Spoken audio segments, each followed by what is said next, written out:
جب کسی شخص نے پوچھا کہ حضرت یہ جو حی علی خیر العمل ہے تو اس کو لوگوں نے اذان سے کیوں خارج کر دیا، کیوں ہٹا دیا؟ تو امام نے فرمایا کہ اس کی ظاہری وجہ بیان کی جائے یا باطنی وجہ بیان کی جائے، تو اس نے کہا کہ اس کی دونوں وجہیں بیان کریں۔ تو امام نے فرمایا کہ ظاہری وجہ تو یہ ہے کہ جب حی علی خیر العمل کو ہٹایا تو یہ کہہ کے ہٹایا کہ اس سے لوگ نماز کو ترجیح دیں گے اور میدان جنگ کی طرف سے اپنی توجہ ہٹا لیں گے۔ پھر امام نے فرمایا اس کی باطنی وجہ یہ ہے کہ حی علی خیر العمل کے خیر عمل کی طرف آؤ۔ فرمایا حی علی خیر العمل کا اصل مطلب یہ ہے کہ آل محمد کی طرف آؤ۔ کیا کہنے؟ تو چنانچہ جو افراد اس کی تفسیر نہیں جانتے ہیں، اپنوں کی میں بات کر رہا ہوں، وہ حی علی خیر العمل کے ذریعے آل محمد علیہ السلام کی طرف دعوت ہی دے رہے ہیں۔ جزاک اللہ، جزاک اللہ۔ اب ہم بات کرتے ہیں چھٹے امام محمد جعفر صادق علیہ السلام کی۔ یقیناً جب پوری دنیا کے لوگ اسلام کی طرف نگاہ کرتے ہیں، اور ہم نے تمام وہ ان کے جو شاگردوں کو دیکھا ہے، چاہے وہ جابر ابن حیان ہوں یا مختلف، جب یہ علم شروع ہوا، کیونکہ اس واقعی دور جو تھا اس وقت امام کو تھوڑا وقت دور ملا، تو اس دور کی تمام باتیں آج بھی کیوں اسلام کے تمام وہ علوم ماننا نہیں چاہتے؟ دیکھیے، اس کا اصل سبب اہل بیت اطہار کی عداوت ہے۔ آپ جب تاریخ پڑھیں گے تو آپ ایک بات یہ غور کریں گے کہ اہل بیت کی عداوت میں بہت سے معاملات طے کیے گئے۔ چنانچہ اس وقت بھی ہم اصحاب کو مانتے ہیں، ہم ازواج کو مانتے ہیں۔ ایک نعرہ یہ لگتا ہے کہ صاحب ہم اصحاب کو مانتے ہیں، ازواج کو۔ تو وہ افراد جو اصحاب کی محبت کا دعویٰ کرتے ہیں تو ان سے ہم کو سوال کرنے کا حق ہے کہ کیا جناب سلمان اصحاب میں نہیں ہیں؟ کیا جناب ابو ذر اصحاب میں نہیں ہیں؟ کیا جناب رشید ہجری اصحاب میں نہیں ہیں؟ کیا جناب مقداد اصحاب میں نہیں ہیں؟ وہ افراد جو کہتے ہیں ہم ازواج پہ اپنی جان نثار کرتے ہیں، تو کیا جناب خدیجہ ازواج میں نہیں ہیں؟ جناب ام سلمہ ازواج میں نہیں ہیں؟ اصل میں یہ نعرے لوگوں کو گمراہ کرنے کے لیے لگائے گئے۔ اصحاب کے نام پر اصحاب کو نہیں مانا گیا، اصحاب کے نام پر انہی افراد کو مانا گیا جو آل محمد علیہ السلام کے دشمن تھے۔ ازواج کے نام پر انہی ازواج کو مانا گیا جنہوں نے اہل بیت کی دشمنی کو تقویت دی۔ تو یہ ایک دھوکہ دیا جاتا ہے، اور اصلاً عداوت اہل بیت اطہار کی تھی۔ چنانچہ یہ جو آپ نے ابھی سوال کیا کہ آخر اس علم کی اشاعت میں لوگوں نے حصہ کیوں نہیں لیا، تو وہ صرف اس لیے نہیں لیا کہ اس کا تعلق امام جعفر صادق علیہ السلام سے تھا، اور علم کی اشاعت میں حصہ لینا تو دور کی بات ہے، پوری کوشش کی گئی کہ وہ احکام شریعت جو پیغمبر اسلام پر اللہ نے وحی کے ذریعے نازل کیے وہ چھٹے امام بیان کر رہے تھے، ان احکام شریعت کی طرف لوگ جانے نہ پائیں۔ اسی سازش کے تحت امام ابو حنیفہ کو امام اعظم کا لقب دیا گیا، اور فقہ حنفی کے طور پہ ایک فقہ لوگوں کے سامنے پیش کی گئی۔ تو یہ جو امام اعظم کا لقب ہے یہ بھی، اور جو فقہ حنفی ہے یہ بھی، ان دونوں کا مقصد یہی تھا کہ علوم آل محمد نشر نہ ہونے پائیں، احکام شریعت اہل بیت لوگوں کے سامنے نہ آنے پائے، اور اس نہ آنے کے پیچھے جو مقصد تھا وہ صرف اور صرف اہل بیت اطہار کی عداوت۔ جزاک اللہ۔ اب اگر ہم بات کرتے ہیں جب امام جعفر صادق علیہ السلام کی، تو یقیناً سارے جتنے بھی ائمہ ہیں وہ خود فخر کہہ رہے ہیں کہ اگر میری عمر کتنی ہے تو بتایا 3 سال یا 2 سال، جب پوچھا گیا کہ آپ تو اتنے بزرگ ہیں، تو کیا وجہ تھی؟ کیونکہ آج بھی تمام مسلمان اگر بات کرتے ہیں تو کہتے ہیں کہ ہاں شاگرد جو تھے، استاد تھے وہ چھٹے امام جعفر صادق علیہ السلام کے جو واقعاً شاگرد تھے، جن کی بات اگر ہم کی جائے تو ان کے وہ کون کون سے نام ہیں؟ دیکھیے، جناب جابر ابن حیان کا نام عالم اسلام میں ہے، جن کو ماسٹر آف کیمسٹری کہا جاتا ہے، ان کا نام نامی علوم دنیاوی اعتبار سے بھی ہے۔ اس کے علاوہ جناب ابو بصیر ہیں، جناب محمد ابن مسلم ہیں، جناب خالد کابلی ہیں۔ یہ حضرت کے اصحاب خاص میں تھے اور شاگردان خاص میں تھے جنہوں نے امام سے علوم حاصل کیے۔ اب یہ الگ بات ہے کہ جابر ابن حیان چونکہ ان کا تعلق کیمسٹری سے بھی تھا، لہٰذا ترقی یافتہ دنیا نے اپنی ضرورت کے تحت ان کے نام کو زیادہ فروغ دے دیا، اور دینا بھی چاہیے تھا۔ اور ان افراد کا شمار چونکہ علوم دین سے تھا، لہٰذا ان کے نام نمایاں نہیں ہونے پائے، ورنہ شاگردوں میں جو خاص آپ کو نام ملے گا وہ جناب ابو بصیر کا نام ملے گا، جن سے بے پناہ روایتیں، ابو خالد کابلی کا نام ملے گا، جناب مومن طاق کا نام ملے گا۔ یہ حضرت کے بہت خاص شاگردوں میں تھے، یہاں تک کہ مومن طاق وہ تھے کہ جن کو حضرت نے مناظرہ کرنے کی اجازت دی تھی. جناب ہشام کا نام آپ کو ملے گا, وہ بھی امام کے خاص شاگردوں میں تھے, اور وہ دشمنان اہل بیت سے مناظرہ کرتے رہتے تھے, اور ان کے مناظرے کی حضرت تعریف فرمایا کرتے تھے. اگر آپ اجازت دیں تو 1 منٹ میں واقعہ بیان کروں کہ جناب ہشام ایک وقت کہیں سے گزر رہے تھے, تو انہوں نے دیکھا کہ ایک مخالف اہل بیت بیٹھا ہوا لوگوں کے بیچ میں تقریر کر رہا ہے, تو یہ بھی اس کے بیچ میں جا کے بیٹھ گئے. انہوں نے ایک مناظرہ کیا, اور ظاہر سی بات ہے امام عالم الغیب ہوتا ہے, تو امام جعفر صادق علیہ السلام کو بھی اس مناظرے کا علم تھا. تو ایک دن جب یہ ہشام امام کے بزم میں داخل ہوئے, تو امام نے جواب سلام کے بعد کہا, ہشام وہ مناظرہ سناؤ کہ جو تم نے ہمارے مخالف سے کیا تھا. تو جناب ہشام کہنے لگے, حضرت میں آپ کے سامنے کیا زبان کھولوں؟ تو کہا نہیں, ہم حکم دے رہے ہیں, تم بیان کرو. تو جناب ہشام نے بیان کیا کہ میں ایک مخالف اہل بیت کے پاس گیا, میں بہت مختصر کر کے بیان کر رہا ہوں, اور وہ لوگوں کے بیچ میں تقریر کر رہا تھا. میں نے کہا کہ مجھے بھی آپ سے کچھ سوال کرنا ہے. تو اس نے کہا کیا سوال کرنا ہے؟ تو میں نے سوال کیا کہ تمہارے چہرے پہ آنکھیں ہیں؟ اس نے کہا ہیں. میں نے پوچھا تمہارے کان ہیں؟ اس نے کہا ہیں. میں نے پوچھا زبان ہے وہ دل ہے وہ ہاتھ ہیں وہ پاؤں ہیں؟ اس نے کہا ہاں ہیں. مگر یہ کیسے سوال؟ تو کہا سوال تو سوال ہے.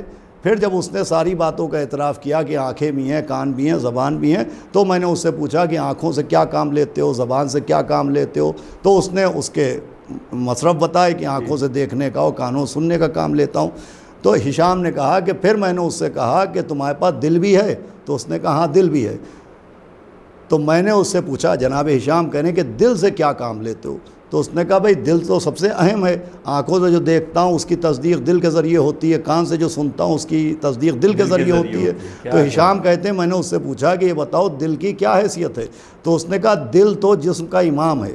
تو ہشام نے کہا, میں نے کہا سوال اب شروع ہوتا ہے, جس اللہ نے اتنے سے جسم کو بغیر امام کے نہیں چھوڑا, وہ پوری کائنات کو بغیر امام کے چھوڑ دے گا. تو جناب ہشام نے جب یہ جواب دیا, تو پھر امام نے فرمایا کہ ہشام تمہیں معلوم ہے تم نے جواب کہاں سے دیا؟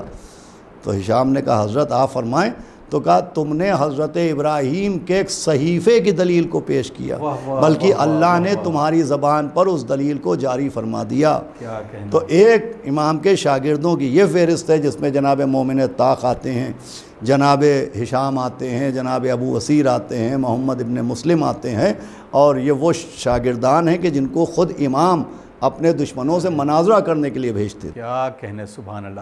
ناظرین آپ دیکھ رہے ہیں پروگرام سخن, اور اس کے ذریعے آج ہم شہادت امام جعفر صادق علیہ السلام اور ان کی تعلیمات کا تذکرہ کر رہے ہیں. آئیے ہم بات کرتے ہیں, آگے کچھ سوالات لیتے ہیں جناب سے. اب ہم جو خاص بات جو کرتے ہیں وہ یہ کہتے ہیں کہ جو اگر ہم آپ آج کی دنیا میں دیکھیں, کیونکہ سوشل میڈیا کا پلیٹ فارم ہے اور مختلف طرح کے چینلز ہمارے سامنے آتے ہیں, آج بھی مجھے لگتا ہے کہ عالم اسلام میں ایک پورا طبقہ یہ لگا ہوا ہے کہ بنی امیہ کی کسی طرح سے پیروی کی جائے اور ان کے جتنے بھی مظالم ہیں اس کو پوشیدہ کیا جائے. تو یہ کیا وجہ, کیا آپ سمجھتے ہیں کہ ابھی بھی لوگ اسی طریقے کی دشمنی جو اہل بیت سے رکھتے تھے وہ آج بھی قائم ہے؟ جی بالکل. میں اس کے سلسلے میں عرض کروں گا کہ اس سے پہلے بھی ایک پروگرام میں نے آپ کی خدمت میں عرض کیا تھا کہ اللہ کے قانون کے مقابلے میں ابلیس نے ایک نظام, ایک سسٹم قائم کیا, اور اللہ نے ہدایت کے لیے ایک خاندان کو منتخب کیا جس خاندان کو بنی ہاشم کہتے ہیں. بنی ہاشم حدیثوں کے مطابق اللہ نے تمام خاندانوں پہ نظر ڈالی, ان خاندانوں میں بنی ہاشم کو منتخب کیا. تو جیسے اللہ نے ہدایت کے لیے خاندان ہاشم کو منتخب کیا تھا, ویسے ہی ابلیس نے گمراہی کے لیے خاندان امیہ کو منتخب کیا. بنی ہاشم ہدایت کے لیے اللہ کی جانب سے نمائندگی کرتے رہے, اور بنی امیہ گمراہی کے لیے شیطان کی نمائندگی کرتے رہے. تو اصل میں بنی امیہ کا جو خاندان ہے وہ شیطان کا نمائندہ خاندان ہے. چنانچہ اس کی دشمنی آج تک برقرار ہے. وہ تمام افراد جو شیطان کے پھندے میں پھنسے ہوئے ہیں, وہ ظاہر سی بات ہے گمراہی کے لیے بنی امیہ ہی کا سہارا لیتے ہیں. دوسرے دیکھیں بنی عباس بھی اہل بیت اطہار کے دشمن تھے. روایتوں میں یہاں تک ہے کہ انہوں نے بنی امیہ سے بھی زیادہ مظالم کیے ہیں. لیکن بنی عباس اور بنی امیہ میں ایک فرق ملے گا. بنی عباس میں جن افراد نے ظلم کیا ان پہ لعنت ہے, لیکن کل کے کل بنی عباس پہ لعنت نہیں ہے. لیکن زیارت عاشورہ میں آپ پڑھیے گا تو بنی لعن اللہ بنی امیہ قاتبتاً, کہ بنی امیہ وہ ہیں کہ کل کے کل بنی امیہ پہ لعنت کی گئی. اس لیے کہ بنی عباس میں تو دو چار آپ کو ایسے مل جائیں گے جو آل محمد علیہ السلام کی محبت اور ان کی طرف آپ کو ملیں گے, کیونکہ ایک ہی خاندان تھا. لیکن بنی امیہ پوری طرح سے اول تاخیر سب کے سب دشمن تھے. ان میں دو جیسے عمر ابن عبدالعزیز کا نام لے لیجئے یا یزید کے بیٹے معاویہ ابن یزید کا نام لے لیجئے, یہ تو خوف کی وجہ سے چونکہ حالات کو دیکھتے ہوئے انہوں نے بھی سمجھے ایک طرح کا تقیہ اختیار کیا, ورنہ دشمنی اہل بیت میں ان کی بھی کوئی کمی نظر نہیں آتی ہے. تو آپ کے سوال کا جواب یہ ہے کہ اس وقت بھی لوگ جو بنی امیہ کی طرف متوجہ ہیں, تو بنی امیہ کا منشور عداوت اہل بیت تھا. وہ شیطان کے نمائندے تھے, ان کا مقصد اہل بیت کی دشمنی تھا. چنانچہ جتنے بھی اہل بیت کے دشمن ہیں وہ گھوم پھر کے بنی امیہ ہی کی طرف رغبت رکھتے ہیں, انہیں سے رجوع کرتے ہیں. یہ سبب ہے. کیا کہنے. اگر آخری سوال کو ہم لیں اس طریقے سے کہ جو شہادت کے اسباب تھے حضرت کے, اس وقت کیا دور تھا؟ کیا مطلب میں اگر پولیٹیکلی بات کروں, ایک سیاسی دور کی بات کروں جہاں پر بنی عباس اور بنی امیہ کا ایک تصادم تھا, تو اس وقت آپ کو وہ موقع بھی ملا, تو وہ اسباب کے بارے میں آپ سے جاننا چاہوں گا. دیکھیے, امام جعفر صادق علیہ الصلوۃ والسلام کا دور جو تھا, یوں کہا جاتا ہے کہ آزادی کا دور تھا. ایسا ایک تصور لوگوں کے دماغ میں ہے کہ بالکل ایک آزادی مل گئی تھی. حالانکہ چھٹے امام علیہ السلام کا دور بہت ہی نازک دور تھا. اس وقت ایک طرف تو آل مروان نے ابو حنیفہ کو پروجیکٹ کیا تھا امام کے طور پہ, دوسرے ایک مشکل اور تھی. وہ مشکل یہ تھی کہ ایک فرقہ زیدیہ بھی وجود میں آ گیا تھا, ایک فرقہ کیسانیہ بھی وجود میں آ گیا تھا. یہ زیدیہ فرقہ وہ تھا جو جناب زید شہید کو امام کہتا تھا. خود جناب زید شہید کی طرف سے کوئی دعوی امامت نہیں تھا, ہرگز انہوں نے دعوی امامت نہیں کیا تھا. یہ زیدیہ فرقے کے افراد نے خود ان کو امام مانا, اور انہوں نے ایک یہ تصور پیدا کیا کہ صاحب امام وہ ہوگا جو قیام کرے, یعنی جو گھر میں بیٹھے رہیں گے وہ امام نہیں ہوں گے, جو میدان جنگ میں دشمن کے مقابلے میں آئیں گے وہ امام ہوں گے. تو ایک زیدیہ فرقہ تھا جو جناب زید کی امامت کا اعلان کرا تھا. کیسانیہ فرقہ جناب محمد حنفیہ کی امامت کا اعلان کر رہا تھا. کیسان جناب محمد حنفیہ کا غلام تھا, اس نے یہ عقیدہ رائج کیا کہ جناب محمد حنفیہ کا انتقال نہیں ہوا ہے بلکہ وہ پردہ غیب میں چلے گئے اور وہی امام آخر ہیں جو ایک دن ظہور فرمائیں گے. تو اس عقیدے کے ہی بہت سے افراد ہو گئے تھے, یہاں تک کہ جناب مختار کو بھی کیسانی کہا جاتا تھا. اور بہت سے لوگ کہتے ہیں اس کا سبب یہ ہے کہ جب انہوں نے امام حسین السلام کے خون کا انتقام لیا تو وہ جناب محمد حنفیہ سے رابطہ رکھتے تھے, تو لوگوں نے صرف رابطے کی وجہ سے ان پر کیسانی فرقے سے وابستہ ہونے کا الزام لگایا, حالانکہ ایسا ہرگز نہیں تھا. جبکہ جناب حنفیہ نے خود بھی اعلان نہیں کیا. ہاں, انہوں نے خود بھی اعلان امامت نہیں کیا. تو ایک واقعہ ہے وہ چوتھے امام کی امامت کی دلیل دینے کے لیے جس میں سنگ اسود نے گواہی دی تھی. وہ ایک طریقہ کار تھا تاکہ لوگوں کو یہ معلوم ہو جائے کہ جناب امام زین العبا علیہ السلام امام وقت ہیں. وہ ایک طریقہ انہوں نے اختیار کیا تھا جس پہ سنگ اسود نے گواہی دی تھی. اور خود جناب محمد حنفیہ کا جو واقعہ ملتا ہے وہ میں آپ کو اگر وقت دیں آپ تو میں 2 منٹ میں بیان کروں کہ ایک بہت بڑے شاعر اہل بیت کی بزم کے گزرے جناب سید حمیری. یہ سید حمیری بھی کیسانی تھے, یہ محب اہل بیت تھے, چھٹے امام کا احترام کرتے تھے, محبت کرتے تھے, لیکن یہ ان کو چھٹا امام نہیں مانتے تھے, یہ امام محمد حنفیہ کو امام مانتے تھے, گو کہ انہوں نے دعوی امامت نہیں کیا تھا. تو ایک دن چھٹے امام نے ان کے لیے سید کافر کا لفظ استعمال کیا سید حمیری کے لیے. تو یہ دوڑتے ہوئے امام کے پاس آئے, انہوں نے کہا حضرت میں آپ کو امام تو نہیں مانتا لیکن آپ سے محبت کرتا ہوں, آپ نے مجھے سید کافر کہا ہے. تو آپ نے فرمایا کہ ہماری محبت اس وقت تک کام نہیں آئے گی جب تک ہم کو من اللہ امام نہ مان لو. کیا کہنا. یہ چھٹے امام علیہ السلام نے سید حمیری سے کہا. آپ نے فرمایا ہم امام برحق ہوں, تم محمد حنفیہ کو امام مانتے ہو, آؤ میں تمہیں انہی سے گواہی دلواؤں. تو سید حمیری نے کہا کہ بھئی وہ کہاں ملیں گے؟ تو کہا آؤ میں ملواتا ہوں. یہ کہہ کہ امام ان کو ایک حجرے میں لے گئے جس میں ایک قبر تھی. آپ نے 2 رکعت نماز پڑھ کے چھٹے امام نے اس قبر کے اوپر اپنا ہاتھ مارا, قبر شق ہوئی اور جناب محمد حنفیہ برآمد ہوئے. اور برآمد ہونے کے بعد انہوں نے چھٹے امام کو امام برحق کہہ کے سلام کیا. تو اب جو سید حمیری نے یہ منظر دیکھا تو اسی وقت سید حمیری نے ایک شعر کہا تھا جس شعر کا مفہوم یہ ہے کہ اللہ کے نام سے آج سے میں جعفری ہوتا ہوں. دیکھیں یہ جو شیعہ اثنا عشری جعفری کہے جاتے ہیں تو یہ لفظ جعفری کا آغاز یہاں سے بھی ہوا ہے کہ جب سید حمیری نے امام جعفر صادق علیہ السلام کی امامت کا اعتقاد کا اعلان کیا تو شعر کہا تھا, اس میں انہوں نے اپنے کو جعفری کہا تھا. تو ایک مرحلہ یہ تھا. اچھا سید حمیری ادھر آ گئے مگر کچھ افراد اس طرح کا دعویٰ رکھتے تھے. تو ایک طرف زید شہید کو امام مانا جا رہا ہے، ایک طرف محمد حنفیہ کو امام مانا جا رہا ہے، دوسری طرف ابو حنیفہ کو امام مانا جا رہا ہے، تو یہ بڑا سخت موقع تھا۔ پھر تیسری طرف بنی عباس کی طرف سے بنی امیہ سے جو جنگ چل رہی تھی تو وہ بھی امام کا سہارا لے کے خود جگہ جگہ قاصد جاتا تھا، وہ یہ کہتا تھا کہ ہم جو بنی امیہ کو مار رہے ہیں تو یہ چھٹے امام کا حق ہے، ہم حکومت ان کے حوالے کریں گے، ان کے ہینڈ اوور کریں گے۔ اس میں بھی امام کا نام لیا جا رہا تھا، چنانچہ امام اس کی تردید کرتے تھے، اپنے چاہنے والوں سے بتاتے تھے کہ ان کے جال میں نہ آنا، اس لیے کہ یہ صرف ہمارا نام لے رہے ہیں، یہ حکومت ہم کو نہیں دینے والے۔ چنانچہ ابو صفا ابو العباس، جس کو صفا کہا جاتا ہے، جب پہلا خلیفہ بنا ہے وہ بنی عباس کا، اس نے خط بھیجا امام کو، کہا کہ آئیے یہ حکومت آپ کے لیے حاضر ہے، تو امام نے اس خط کو لے کے آگ میں ڈال دیا۔ تو اصحاب نے حیرت سے کہا کہ حضرت وہ آپ کو دعوت حکومت دے رہا ہے، آپ نے آگ میں ڈال دیا۔ آپ نے کہا یہ دعوت حکومت دھوکہ ہے، فریب ہے، تم لوگوں کو گمراہ کرنے کے لیے، جاؤ معلوم کرو وہ اپنے ہاتھ پر بیعت کروا چکا ہے۔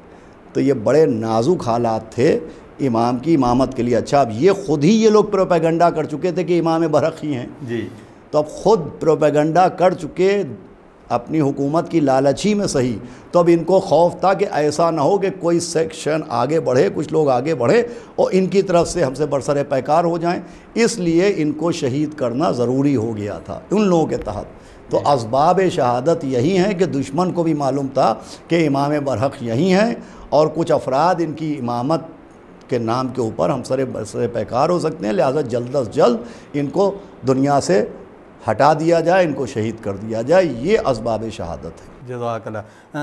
اب اگر ہم چھٹے امام کی بات کریں تو علم کے حوالے سے ہی بہت ساری باتیں ایسی ہیں کہ جو کوئی ایسا واقعہ جو کہ نوجوانوں کے لیے، خاص طور سے نوجوانوں کے لیے یہ ہو کہ واقعی جب امامت اپنے لبوں کو کھولتی ہے تو جتنے بھی منظر چھپے ہوئے ہوتے ہیں، باطنی اس میں ہوتے ہیں، وہ سب آشکار ہو جاتے ہیں۔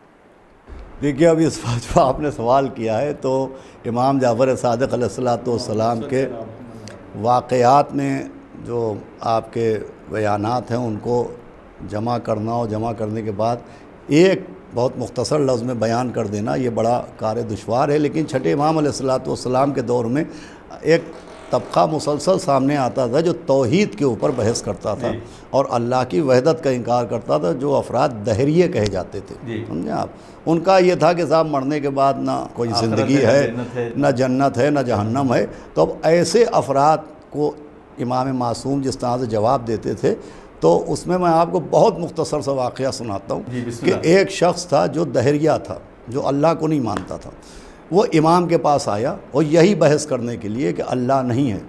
تو امام نے اس سے کوئی بحث نہیں کی، امام نے اس سے کہا تیرا نام کیا ہے؟ جیسے ہی امام نے کہا تیرا نام کیا ہے، اس نے ماتھے کا پسینہ پوچھا، امام کو سلام کیا اور چلا گیا۔ اللہ اکبر۔ تو لوگوں نے کہا حضرت یہ کیا معاملہ ہے؟ کہ بھئی یہ اللہ کے وجود کا منکر تھا، تو میں نے اس سے اس کا نام اس لیے پوچھا کہ اس کا نام عبداللہ ہے، خود اس کا نام اللہ کے وجود کی دلیل ہے، خود اس کا نام اس کے وجود کی دلیل ہے، لہٰذا یہ سمجھ گیا کہ میں اس سے کیا پوچھنا ہوں۔ میں نے اس سے پوچھا تیرا نام کیا ہے؟ اب اگر یہ نام بتاتا عبداللہ، تو یہ عبداللہ کہنا ہی اللہ کے وجود کی دلیل تھی۔ کیا کہنا، سبحان اللہ۔ خود یہ جس کا انکار کر رہا ہے اسی کے نام سے اپنے کو متعارف کروا رہا ہے۔ تو امام کیا یہ معجزہ ہے کہ آپ نے صرف اس کے نام کے ذریعے اس کو شکست دے دی۔ جزاک اللہ، جزاک اللہ۔ ناظرین آپ دیکھ رہے ہیں پروگرام سخن، اور اس پروگرام کے ذریعے ہم ولادت اور شہادت پر تبصرہ پیش کرتے ہیں۔ آج موقع ہے چھٹے امام جعفر صادق علیہ السلام کی یوم شہادت کے موقع پر ہم وقت کے امام عصر اجل اللہ تعالیٰ فرجہ شریف اور تمام ناظرین کی خدمت میں تعزیت و تسلیت پیش کرتے ہیں۔ ناظرین اکرام، آپ سے دعا ہے کہ آپ ہمیں اور ہماری ٹیم کو ضرور اپنی دعاؤں میں یاد رکھیں تاکہ ہم اس طرح کے پروگرام آپ تک پہنچائیں اور تعلیمات معصومین کی جس سے ترویج ہو سکے۔ اور ایک اور خاص دعا جس میں شاید آج کے ان حالات پر جس میں پوری دنیا میں وبا ہے، اور اس کے لیے بھی ہم سب دعا گو ہوں کہ پروردگار جلد از جلد پوری دنیا پھر اسی انداز میں آ جائے جیسے ہم پہلے رہا کرتے تھے، جس کے ذریعے سے یہ تمام تر آزاداری اور تمام اور مسائل جو جس سے متاثر ہیں یہ سب پھر سے اسی انداز میں ہو۔ آئیے ہم آپ سے اجازت چاہتے ہیں اگلے پروگرام تک کے لیے، تب تک کے لیے آگے ہمیں ضرور یاد رکھیے گا۔ والسلام علیکم ورحمۃ اللہ وبرکاتہ، اور وقت کے امام کے لیے دعا کرتے ہیں اللہم اجل ولیک الفرج۔